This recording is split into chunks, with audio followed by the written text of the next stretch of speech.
Very small, and there wasn't much room to get loads and loads of bands on. So if you could get somebody who could actually just turn up and do 15-20 minutes in between the setups, then, you know, you had something which was a cheap and cheerful way. Yes. The thing, and, I mean, like John was very cheerful. This is the sad tale about the dissolution of my previous marriage to a creature from another planet. And we fell in love, but our romance fell victim to intergalactic racialism, ladies and gentlemen. She had to go home. The weapon of choice of the punk years, the 2p. The penny, no good. No one really had the financial acumen to be able to sling a 10p at anyone, which was a much weightier coin. And a 50, let's face it, that's your cab home. And I'd imagine Cooper Clarke, if he just kept the 2p alone that got slung at him. John's unlikely show business technique could actually tame an unruly punk crowd. Phil Jupiter saw Cooper Clarke for the first time in Chelmsford. Cooper Clarke's belligerent yet somehow charming carelessness tickled Jupiter's. There was a perceived coolness that he took away from the gig, and it became entertainment to have as the grout between these tiles of genius. These tired old jokes. And so then the arse says to the barman, but he did them so slowly, he'd almost demand your attention. And in the end, hecklers would just kind of get bored. It was the laconic, the slowness of delivery. Hello, Chelmsford.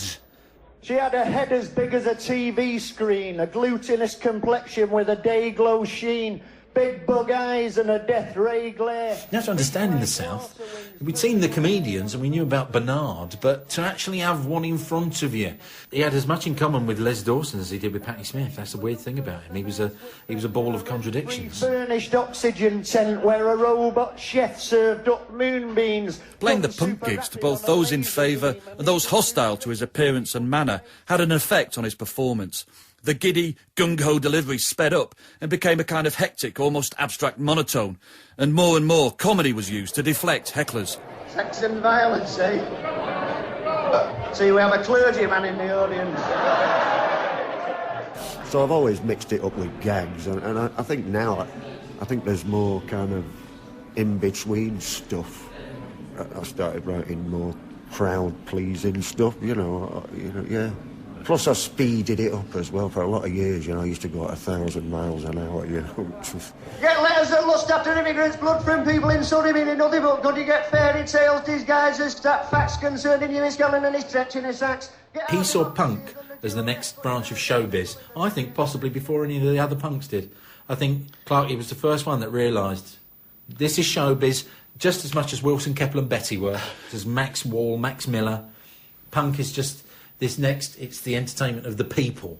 On the quiet, behind his ever-present dark glasses, the opaque, elusive Cooper Clarke was a serious student of poetic possibility, of the political power of oral tradition, and a loyal believer in the poet's responsibility to alter consciousness. The Duke of Edinburgh's threadbare jacket, can't afford the polo, well, not a packet. Margaret Thatcher looks stunning, yes, but why no nipples in the Daily Express? This paper's boring, mindless... You seem to use humour to smuggle through sometimes quite sordid, sinister, provocative, challenging ideas. Possibly, yeah, that has happened, yeah. I can think of a few instances of that, you know. And the stuff I'm writing now is not jokey in any way, you know what I mean? It is poetry, you know, because there isn't another word for it, really, you know. It made sense that the Manchester punk scene included a poet.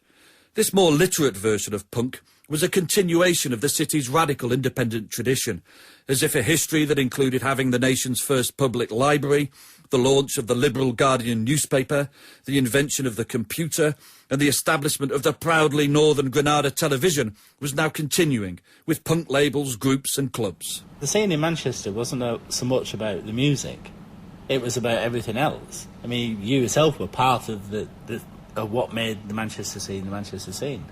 There was no, like, clothes designers involved in punk in Manchester. So it became, first, about things like William Burroughs. You know, so it became something which has had some kind of literary appeal to it. Cooper Clarke had found a place because of punk's fundamental open-mindedness, but as C.P. Lee acknowledges, his character, his fastidious, illuminating northern smartness, his nimble survival instincts, the crooked romanticism are rooted in a whole century of very much Salford intellectual, literary and political adventure. there was a place called the Salford Workers' Arts Club on Weast, and people like Ewan McCall would hang out there. It had a library and it had a concert room, and that's where people who were denied grammar school education because they couldn't afford it, or their parents couldn't afford to send them to grammar school, would educate themselves. And it was an idea, not just in Salford, but all around the world, that if you could learn books, then you had knowledge, and knowledge is power. You could sense that the earthlings would not understand. They would nudge, nudge when we got on the bus, saying it's extraterrestrial, not like us, it's bad enough with another race, but... And through that came, I think, a lot of John's use of words and flights of fancy with words, and a great deal of his power is evoked from that great well of socialist working class principles of the 1930s. Make a date with the slaughtering brides of Britain. They all together do the readers' wives, who lay down their needles and their knitting at the doorway to our dismal daily lives. John now lives in Colchester, and revisiting a modernised Manchester, he remembers a different town and a varied working life that helped inspire his poetry. My old school, the place where I grew up, even the place where my mother was rehoused after our old place was knocked down. So I'm into 2 generations of architectural demolition here. You know, so everything I knew has been knocked down twice. What about some of the places you would have played within sort of reach of here? You know, can you mark them out where they would have been? Yeah, a little bit further up the road to our right, as we stand looking out at the Free Trade Hall, would have been Rafters. Yes. Band on the Wall. Band on the Wall, which was to the north of here, in what's called Ancoats, the area of Ancoats, which has traditionally been the Italian quarter of Manchester, in which I was employed. I actually used to work in a firm opposite the Band on the Wall called the Friedlander Brothers, and they used to make foam back coats for women. Could you give us an official list of your ex-jobs? Because I've never quite pinned them down. How long have you got? Oh, go on, do it. How long have you got? I had a window cleaning round for a while with my cousin Sid. I was apprentice motor mechanic and a compositor back in the days of lead type. At that point, it hadn't the job hadn't changed since the days of William Caxton. The free-thinking Manchester minds of the time aggressively demonstrated their love of language, their intellectual curiosity and their desire to prove that the everyday North wasn't on the drab, foggy outskirts of the universe, but at the living, picturesque centre. You know, well, I say what I mean. I say what comes to my mind. You see, I never get around to things. Kind of about the surface of things, I think. Which isn't to say it's superficial in itself, you know what I mean? But it does deal with, you know, the patina of life. Rather than I'll tell you why that is, you know, it's just sort of I'll tell you what is. You know, what is it, finding the universal in the particular, hopefully.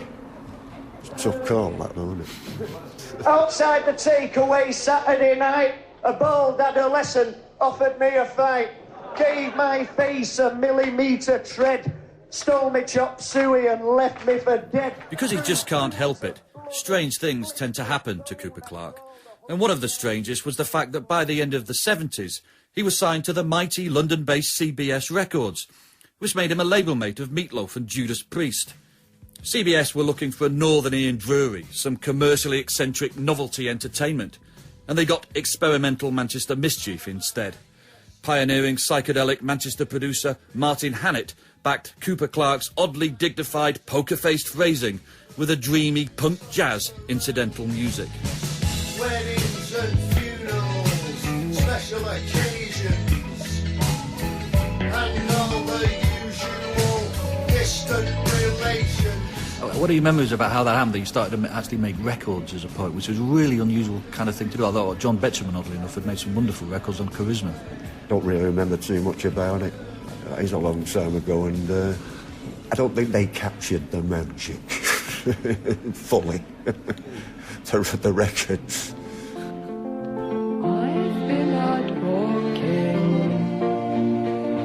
I don't do too much talking these days. Cooper Clarke had smuggled himself out of the folk clubs into the centre of one of the most exciting music scenes in the world. But as he said at the time, one thing leads to another. And in his case, this meant an implausible, pretty chilling relationship